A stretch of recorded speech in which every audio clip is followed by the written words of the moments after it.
Mac Miller was a hip-hop artist who was inspired by so many different genres and artists, from jazz legends like Eric Coltrane and Miles Davis to Stevie Wonder, Parliament Funkadelic, and crucially, Mac Miller took huge influence from the Beatles. See, Mac was raised on classic rock and took huge inspiration from the Beatles' honest storytelling and experimental spirit. This influence all comes together perfectly on one key track, a song so profound and creative that I know it would have even earned John Lennon's respect. Today, I want to break down the song Funny Papers.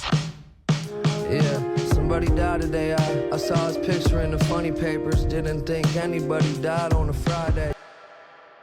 Before I do that though, if you're a fan of thoughtful analysis of hip-hop, TV, films, politics, and the spaces where all of those things come together, please do consider subscribing to the channel. I'm a brand new creator. The support on my first few videos has been overwhelmingly positive, and I'm so grateful to everyone who signed up. I really want to grow and build a community here that we can use to do real good in the world with. And on that note, this video today is sponsored by me. I run a photography website where all of the profits are donated to funding important community work right here in London. Please do stick around to the end to learn more. All right, let's get back to the video now. Funny Papers is the 9th track on Mac Miller's Balloonerism, an album that was originally developed in about 2013 during his watching movies with the sound off era. However, it wasn't formally released until January the 17th, 2025, a whole 6 years after his death. The song offers a profound exploration of life, and the unrelenting march of time, all through an existential, absurdist lens. The song takes clear inspiration from the Beatles' 1967 hit, A Day in the Life. In both songs, our artists are prompted by the small but moving snippets of life that they read about in the newspaper, which they use as the basis to philosophize on life and all of its absurdity. To make the comparison really obvious, just listen to how both artists begin their respective verses in each song.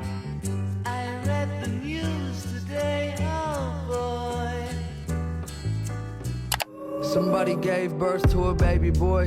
I saw his picture in the funny papers. 11 pounds. For context's sake, when Mac says funny papers, he's using a colloquialism just for the word newspapers, which often contain funny cartoons like Garfield, Peanuts, and so on. In the first 2 verses of Funny Papers, Mac uses his expert storytelling to talk us through 2 particular stories that he read in the newspaper that struck a chord with him. As you'll see, the first story is about death, and the second story is about life, providing a profound sense of contrast that he uses to communicate deep, cerebral observations on the fleetingness of our existence. We'll start with the first verse, which, as I said, is about death. At the very beginning of the verse, Mac says, somebody died today. I saw his picture in the funny papers. Didn't think anybody died on a Friday. Some angry banker or some kind of money trader recently divorced or drunk driving down the highway and drove off the bridge to his wedding song. From our very first introduction to our character, we're met with 3 different juxtapositions, providing contrast between things that should make a person happy versus this man's overpowering despair. The first is that he is a banker, a money trader, presumably a successful and wealthy individual, which you would think would bring you happiness and satisfaction. And yet here he is, driving off of a bridge to his wedding song. Which brings us to our second juxtaposition. Driving off a bridge to his wedding song, the soundtrack to the end of his life, being the song from what you would assume was the happiest day of his life. And the third and final juxtaposition is the day itself, a Friday. A day that for most people comes with an intrinsic sense of optimism and potential. In an uncanny coincidence, as many of you will know, Mac himself died on a Friday, making this song one of many ominous pieces of foreshadowing in his discography. That's something I might make a video on in the future, but that's another day. Let me know if you'd be interested in seeing that in the comments below. Ultimately, in the accident, our character's car's speakers blow out, and yet the treble keeps going. Even after everything fades to silence, the music keeps playing. Unmoved by the loss of one human's life, the universe marches on. Which brings us swiftly on to verse 2, the beginning of which provides a sharp and profound contrast to the loss of life that we just learned about in the first verse, with Mac saying, somebody gave birth to a baby boy. I saw his picture in the funny papers. 11 pounds named after his Uncle Gabriel. His mother cried with her lips against a soft face. Why she bring these bright eyes into this dark place? Oh, sweet. Mac views this baby boy as the perfect image of innocence, totally uncorrupted by the dark place that is our world. Or as Mac puts it, all of the information that corrupts us has not yet been scribbled in.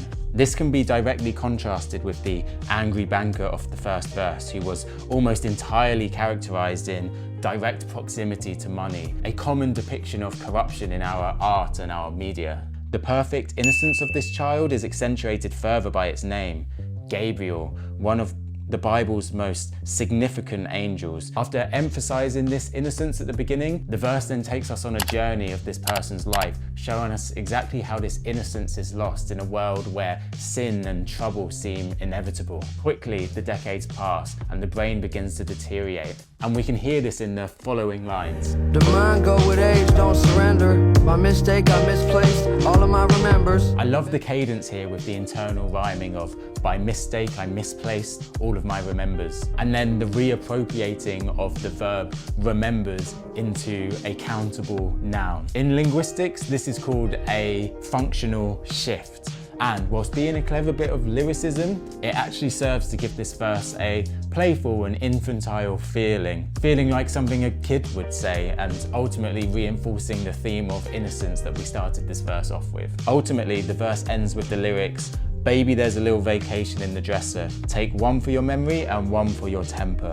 Based on your interpretation of this verse, the medication could be either for the memory loss and the other deteriorations that come with aging, or they could be drugs used to escape from a life that didn't quite pan out as happy as maybe that innocent little child deserved. In any case, that innocent baby from the beginning of the first verse is not a baby anymore. Its innocence totally washed away, again, by the relenting march of time.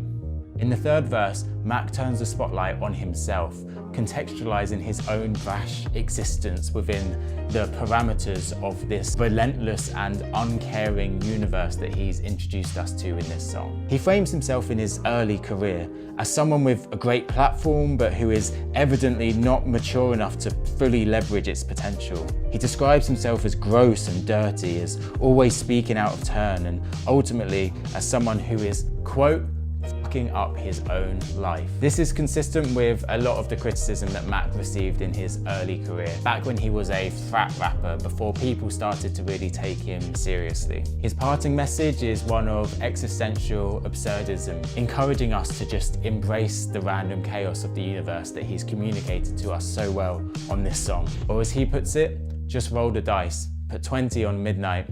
I have a feeling we gon' win tonight. Life is ultimately a dice roll, and I think that's the overarching point of this song. It can go as planned, or it can end as suddenly as a car plummeting from a bridge. The only things that we all have in common is that we start off so innocent and pure, and that when we go, the universe will ultimately march on. The best thing we can do is to maintain a sense of optimism and to fight to preserve our innocence in this dark and chaotic world.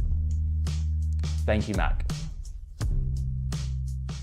And thank you to you for making it all the way to the end of the video. I hope you liked it, I hope you found it valuable, and I hope it brought you even closer to one of my favourite artists of all time, Mac Miller. If you did like it, why not leave a thumbs up or a comment, or hey, maybe even drop me a sub if you want to see more analytical videos like this in the future.